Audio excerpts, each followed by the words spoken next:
living life, every day, late at night, not okay. All I want, and I pray, all I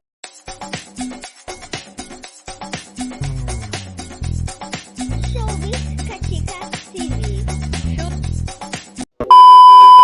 Hello mga kachika!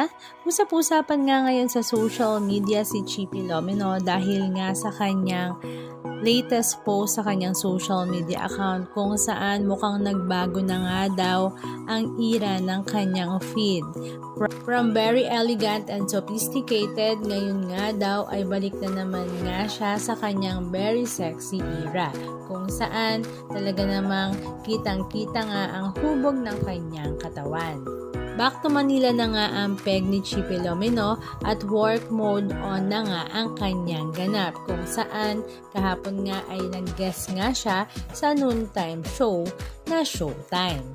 Marami tuloy sa mga netizens ang nagsabi na talagang reliable source nga si Sian Gasa patungkol sa mga chismis sa showbiz industry dahil matatandaan nga last March 12, 2026 ay pinost nga niya sa kanyang social media ang caption na puros negative na lang yung mga balita around the world kaya heto, good news muna tayo mga Mars.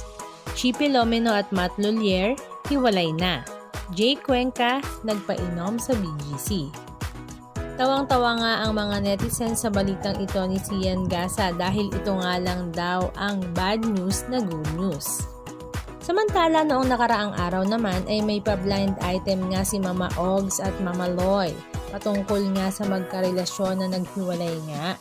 Ang dahilan nga daw ay pinatext daw ng pamilya ng negosyante sa isang mayamang kaibigan ng aktres at sinabi, i-text mo nga yan, alukin mo for a one night stand 600,000 pesos. Sumagot umano ang aktres ng game, kumagat nga, kaya naman naghiwalay nga ang dalawa. Ito nga ang sinasabi na pera na naging bato pa. Samantala si Jay Cuenca naman ay walang comment patungkol sa issue na ito dahil masayang-masaya na nga siya kasama ang kanyang rumored girlfriend na si Rabia Mateo.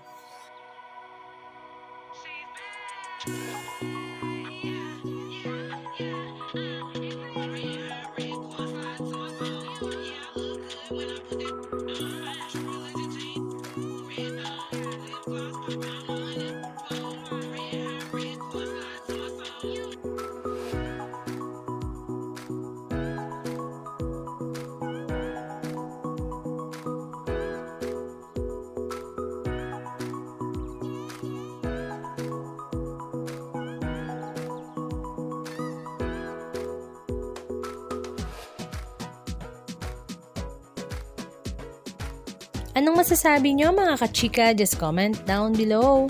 And please don't forget to subscribe. Thank you!